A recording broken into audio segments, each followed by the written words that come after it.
আগে আমাদের পক্ষ থেকে কর্নেল অলি আহমদ বীর বিক্রমকে রাষ্ট্রপতি প্রার্থী হিসেবে জমা দিয়ে গেছেন আমাদের একদল সদস্য।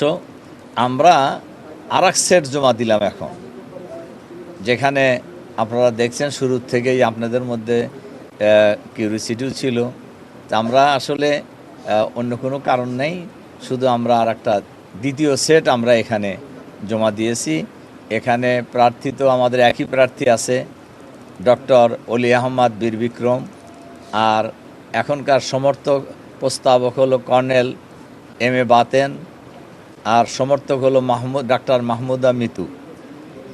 এবং আমরা জমা দিয়েছি। নর্মালি আমরা এখানকার ইলেকশন কমিশন আমাদের মনোনয়নপত্র রিসিভ করেছেন এবং আমাদেরকে রিসিটও দিয়েছেন এবং নিয়ম অনুযায়ী হয়েছে, অন্য কিছু নয় আর কি। আমাদের শঙ্কার একেবারেই কারণ নাই, বিন্দুমাত্র কোনো কারণ নাই। আমরা দিলাম সতর্কতার জন্য। প্রস্তাবক সমর্থক যদি একই লোক থাকে তাহলে তার দ্বিতীয়বার দেওয়ার দরকার হয় না, তাই না? আমাদের জানা মতে কোনো ত্রুটি নাই।